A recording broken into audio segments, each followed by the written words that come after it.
BNP ইসলামী মূল্যবোধের দল, এ নিয়ে কখনো আপোষ করেনি বিএনপি, মন্তব্য করেছেন দলটির ভারপ্রাপ্ত চেয়ারম্যান তারেক রহমান। এক সম্মেলনে ভার্চুয়ালি যোগ দিয়ে তিনি জানান, ইনসাফ ভিত্তিক রাষ্ট্র গঠন করতে চায় তার দল। সেজন্য আলেম উলেমায়ে মাশায়েখদের দোয়াও চান তারেক রহমান। বিস্তারিত রাশিদুল কাদেরের রিপোর্টে।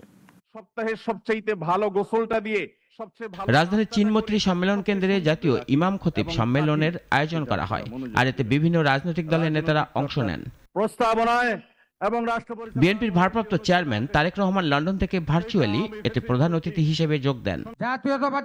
বিএনপি ইসলামের বিরুদ্ধে অপপ্রচারকারীদের বিরুদ্ধে সব সময় সোচ্চার জানিয়ে বিএনপির ভারপ্রাপ্ত চেয়ারম্যান বলেন, তার দল ইসলামী মূল্যবোধের দল।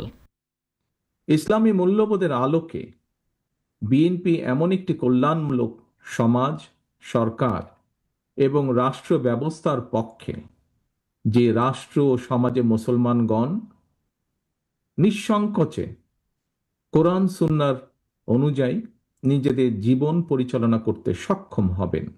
রাষ্ট্রকে একটি ইনসাফ রাষ্ট্র হিসাবে গঠনের জন্য আগামী জাতীয় নির্বাচনে আলেম সমাজের কাছে দোয়া চান তারেক রহমান।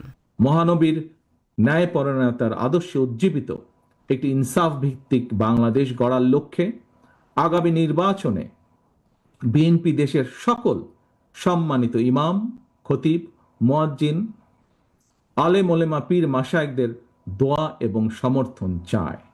দেশের মাদ্রাসা শিক্ষার্থীদের বাইরে রেখে উন্নত টেকসই রাষ্ট্র গঠন সম্ভব না জানিয়ে বিএনপির এই শীর্ষ নেতা জানান, তারা ক্ষমতায় গেলে কি কি পদক্ষেপ নেবেন। মাদ্রাসা শিক্ষার্থীকে রাশিদুল কাদের, নাগরিক, ঢাকা।